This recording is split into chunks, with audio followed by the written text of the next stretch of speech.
Hema committee റിപ്പോർട്ടുമായി ബന്ധപ്പെട്ട കേരള സർക്കാർ ഇതുവരെയും നടപടികളൊന്നും സ്വീകരിച്ചിട്ടില്ല എന്ന വിമർശനം ഉന്നയിച്ച് നടിയും WCC അംഗവുമായ പാർവതി തിരുവോത്തിനെതിരെ ഫേസ്ബുക്ക് കുറിപ്പുമായി മാല പാർവതി. പാർവതിയോടും WCCയോടും ഏറെ ആദരവും ബഹുമാനവും ഉണ്ടെങ്കിലും സർക്കാരിനോട് ചോദ്യങ്ങൾ ചോദിക്കുമ്പോൾ കൂടുതൽ ഉത്തരവാദിത്തം കാണിക്കണമെന്നായിരുന്നു മാല പാർവതി പറഞ്ഞത്.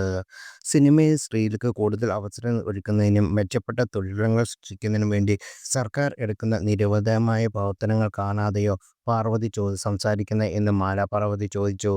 ഹേമ കമ്മിറ്റി മുൻപാകെ താൻ നൽകിയ മൊഴി SIT FIR ഇട്ട് അന്വേഷണം ആരംഭിച്ചപ്പോൾ അതിനെതിരെ സുപ്രീം കോടതിയിൽ പോയ സാഹചര്യത്തെക്കുറിച്ചും മാല പാർവതി പോസ്റ്റിൽ വിശദമാക്കുന്നുണ്ട്.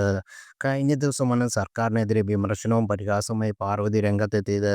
ഹേമ കമ്മിറ്റി റിപ്പോർട്ടിന്റെ അടിസ്ഥാനത്തിൽ രജിസ്റ്റർ ചെയ്ത കേസുകൾ മുന്നോട്ടു പോകാൻ മൊഴി നൽകിയവർക്ക് താൽപ്പര്യമില്ലാത്ത സാഹചര്യത്തിൽ കേസുകളെല്ലാം അവസാനിപ്പിക്കുകയാണെന്ന് കഴിഞ്ഞ ദിവസം പോലീസ് അറിയിച്ചു. ഇതിന് പിന്നാലെ ഹേമ കമ്മിറ്റി രൂപീകരിച്ച് സിനിമാ മേഖലയിൽ മാറ്റങ്ങൾ കൊണ്ടുവരുന്നതിനായിരുന്നു എന്നും അതിൽ എന്താണ് സംഭവിച്ചത് എന്നും വ്യക്തമാക്കണമെന്നും പാർവതി ആവശ്യപ്പെട്ടു. എന്തിനായിരുന്നു ഹേമ കമ്മിറ്റി രൂപീകരിച്ചത് എന്നതിൽ ഇനിയെങ്കിലും ശ്രദ്ധ കേന്ദ്രീകരിക്കുമല്ലോ അല്ലേ?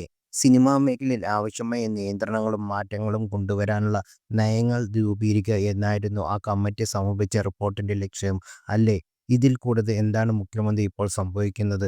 വലിയ ധൃതിയൊന്നുമില്ല കേട്ടോ. റിപ്പോർട്ട് സമർപ്പിച്ച് ആകെ 5.5 വർഷമായിട്ടേ കഴിഞ്ഞുള്ളൂ എന്നായിരുന്നു ഇൻസ്റ്റഗ്രാം സ്റ്റോറിയിൽ പാർവതി ചോദിച്ചത്.